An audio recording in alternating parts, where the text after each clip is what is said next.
He is the most famous face on the planet. The perfect face on the Titanic poster, the flawless career stretching across 3 decades, the artist who turns every role into a masterpiece. Billions of people have watched him rise. Millions more envy him in silence. But there is a version of Leonardo DiCaprio the world was never allowed to see, a wound carried from childhood that no Oscar statue could ever truly fill. He acts with absolute dedication because film is the only place where life feels lighter than the burdens waiting outside the set. The man who made an entire audience rise to its feet after 22 years of waiting is also the man who was nearly bitten by a great white shark inside a diving cage, who was slashed in the face with a broken bottle by a stranger and needed stitches, who watched his own stepbrother fall into addiction. Outside of the screen, the world has proven far more ruthless than any character he has ever played. So before we get to the real man behind the legend, ask yourself, when you picture Leonardo DiCaprio, is it the talent you see, or the loneliness you never allowed yourself to notice? The perfection we see may be the thickest armor ever built, forged from a shattered childhood and held together by a discipline most of us could never sustain. But every armor has a crack. In the quiet places between the red carpets and the standing ovations, Leonardo Wilhelm DiCaprio has spent 51 years hiding those cracks from the very people who admire him. To understand why, we have to go back to a neighborhood the locals called Needle Alley, Los Angeles, East Hollywood, the 1970s. Not the glittering paradise of the postcards, but a rough stretch of the city where drug deals happened on corners, sirens cut through the night, and a young woman raised her son mostly alone. His father, George DiCaprio, was an underground comic book artist and distributor of Italian and German descent, a man who introduced his son to art and counterculture but couldn't offer much stability. His mother, Ermelyn Indenberken, was a German-born legal secretary, born in an air raid shelter in 1943 during Allied bombing of Germany. His parents divorced when he was just 1 year old, but instead of turning the split into a battlefield, they rented houses next to each other and shared a backyard, so their son could run between them. It's an image that's both touching and sad. 2 people who loved their son but couldn't love each other enough to stay together. Leo told Interview magazine in 1994 that he actually preferred the arrangement because it gave him 2 different worlds to connect with. But the person who shaped him most was his mother, Ermelyn. She drove him across Los Angeles for school and for auditions, and she took him to hundreds of casting calls where he heard the same words over and over. "You're not what we're looking for." She never stopped. Watching her keep going taught Leonardo something Hollywood would reinforce for years afterward. Getting turned down over and over wasn't the same as failing. There was another woman who mattered just as much. His grandmother, Helene Indenberken. She survived the chaos of 2 world wars in Germany before her family eventually settled in the United States. Leo called her Oma, visited her often in Europe, and once brought her along to watch the filming of Blood Diamond in Africa. He described her as gangster, with an A, because she'd tell people exactly what she thought to their face. From around age 12, Leonardo was determined to become an actor. When he finally landed an agent, he was told his name was too ethnic and that he should go by Lenny Williams, a name built from his middle name, Wilhelm. Leo brought the headshot home. His father took one look at it, ripped it up, and said, "Over my dead body." Leonardo kept his name. Small roles followed: Parenthood, Santa Barbara, Growing Pains, a low-budget horror film called Critters 3. Every audition was a small bet that he wouldn't have to go home a failure.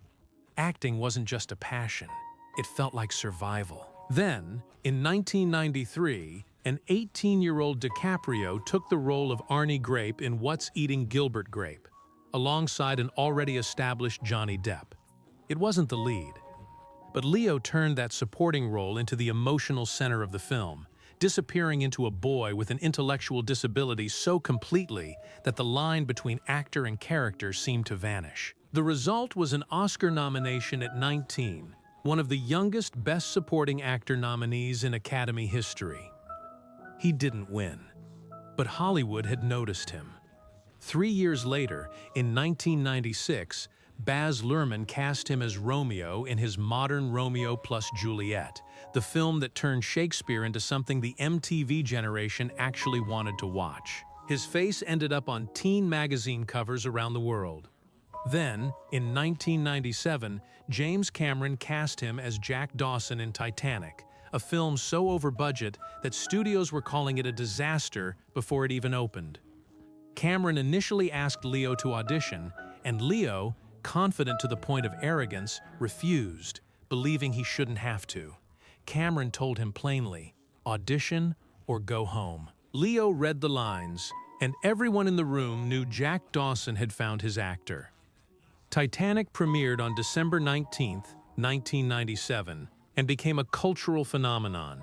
$2.2 billion at the worldwide box office, the highest-grossing film of its time, and 11 Academy Awards, tying the all-time record. At 23, Leonardo became one of the most recognizable faces on the planet, and the privacy he'd known before vanished almost overnight.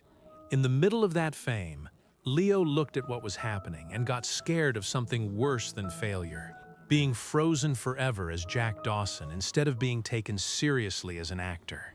After Titanic, every studio wanted him for blockbusters. He turned most of it down. He made The Beach, which critics tore apart, and then, in 2002, Gangs of New York with Martin Scorsese, a violent, difficult film that was the opposite of everything audiences loved about Titanic. It was a deliberate bet on being taken seriously over cashing in fast, and it cost him. For more than a decade, critics kept asking whether he was actually great or just a handsome actor who picked great directors well. He got nominated for Oscars. He lost. Nominated again. Lost again. In 2004, he played Howard Hughes in Scorsese's The Aviator, a role built around a man tormented by obsessive-compulsive disorder. Leo has talked openly about living with OCD himself, at what he's described as a mild to moderate level, and he said that playing Hughes made his own compulsions worse for a while. It earned him his second Oscar nomination. He lost to Jamie Foxx for Ray. In 2006, Blood Diamond brought a third nomination. He lost to Forest Whitaker. Inception, in 2010, widely considered a masterpiece, wasn't nominated at all. The Wolf of Wall Street in 2013 brought a fourth nomination.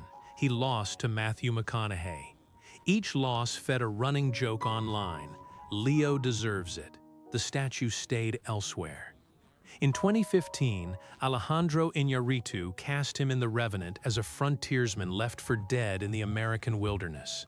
Filming was brutal by design. Leo ate raw bison liver on camera, submerged himself in frozen rivers, wore a nearly 50-kilogram bear pelt that got heavier when wet, and slept inside animal carcasses.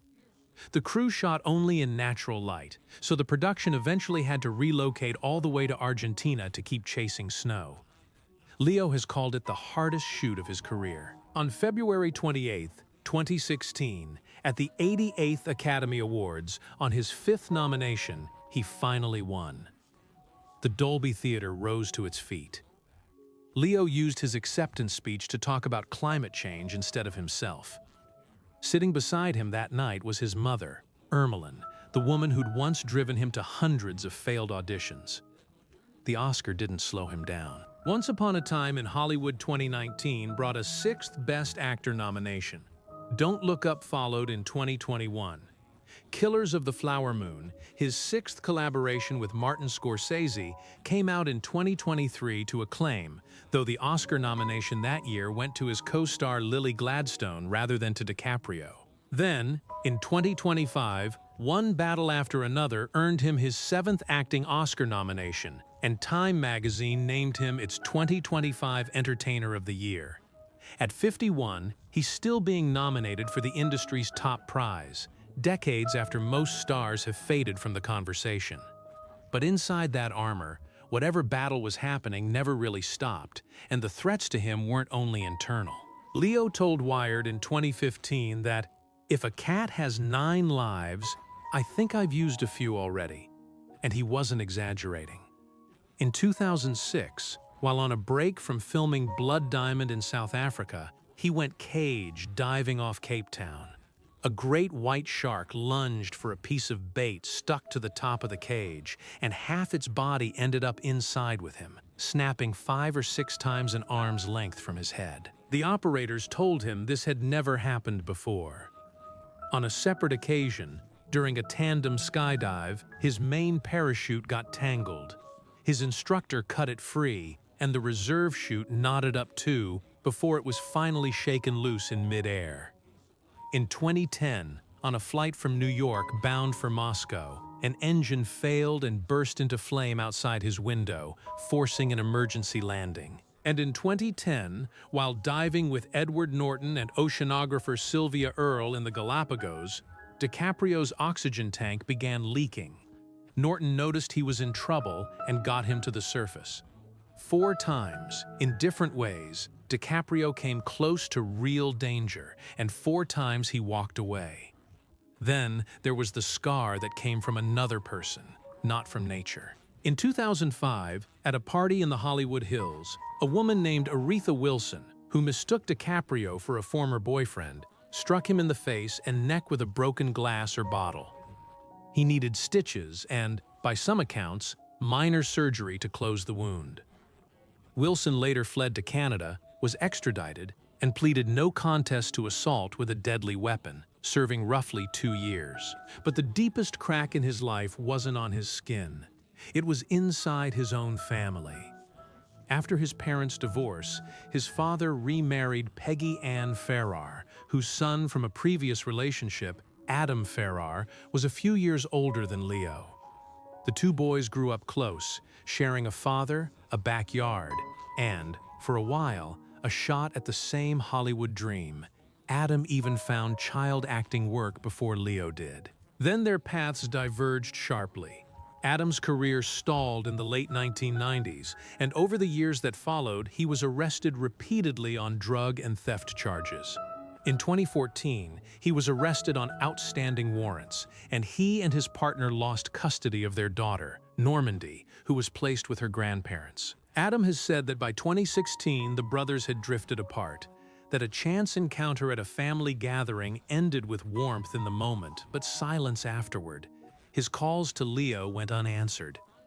Even so, DiCaprio has reportedly stayed present in his niece's life, taking her shopping and spending time with her in a way her own father couldn't. 2 boys from the same backyard ended up living 2 very different lives, and DiCaprio seems aware of how easily it could have gone the other way. At 51, DiCaprio has never married and has no children, and his dating history has become something of a cultural fixture in its own right. Kristen Zhang, Gisela Bündchen, Bar Raffaeli, Blake Lively, Aaron Heatherton, Tony Garn, Camila Morrone for close to 4 years, Gigi Hadid, and, since 2023, Italian model Vittoria Soretti, who at 27 is the first girlfriend of his to visibly outlast the internet's half-joking Curse of 25, the running gag that almost none of his relationships crossed his partner's 26th birthday. Whether that pattern says something about DiCaprio's choices, or just about the age gap common in Hollywood dating, or nothing at all beyond coincidence, is something only he could really answer, and he mostly hasn't. At nearly every major awards show, the person walking beside him hasn't been a wife or a girlfriend. It's been his mother. That's both a lovely detail and a slightly lonely one. Proof of an unusually durable bond, and also a quiet reminder of who else hasn't been there. In 2008, his grandmother Helene died at 93. DiCaprio's family and several outlets have said she was born in Odessa, in what's now Ukraine, though DiCaprio's own Wikipedia entry disputes that specific detail and says there's no clear evidence of Ukrainian heritage in his family. It's one of those biographical points where the record isn't settled. In 2022, after Russia's invasion of Ukraine, DiCaprio donated $10 million toward relief efforts there, a gesture widely reported as connected to his grandmother's roots. He's built a fairly serious wall around his private life. His Instagram is almost entirely about climate change and conservation, not personal photos. He rarely discusses his relationships publicly. Whether that's self-protection or something closer to isolation is hard to say from the outside. The environmental work, at least, is well documented. The Leonardo DiCaprio Foundation, founded in 1998, has funneled more than $100 million into over 70 conservation projects across more than 40 countries. He's a United Nations messenger of peace. He produced and narrated the documentaries The 11th Hour and Before the Flood, and he bought Blackador Cay, an island off Belize, to turn into an ecotourism and habitat restoration project rather than a private resort. Most recently, his organization Wild teamed up with the Bezos Earth Fund to launch the Phoenix Species Project, a $200 million initiative aimed at pulling 100 of the world's most endangered species back from the edge of extinction. He's also been criticized for the gap between that activism and his own use of private jets and yachts, a contradiction he hasn't fully answered. So what is Leonardo DiCaprio, really? There's the childhood poverty, the OCD, a stepbrother lost to addiction, a handful of genuine brushes with death, and a private life he guards fiercely at 51, alongside a career that's still at its peak. 7 Oscar nominations, a deep and enduring relationship with his mother, an environmental record that has moved real money into real projects, and a talent that hasn't dimmed in 3 decades.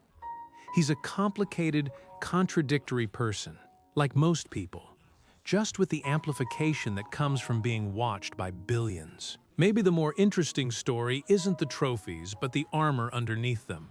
A life built to look unshakable on the outside, possibly because the one thing he couldn't control as a child was the thing he lost at a year old. A home that stayed together. He spent a career holding up an image so carefully that it rarely occurs to anyone to ask whether he's actually okay. When his mother is no longer there to walk the red carpet beside him, who will be? Whatever pulls you into his story, whether it's the career, the quieter parts, or the loyalty of a mother who never gave up on him, it comes back to something simple. Even the most successful person on the planet is still just a person, and the ones who seem to be carrying everyone else are often carrying the most alone.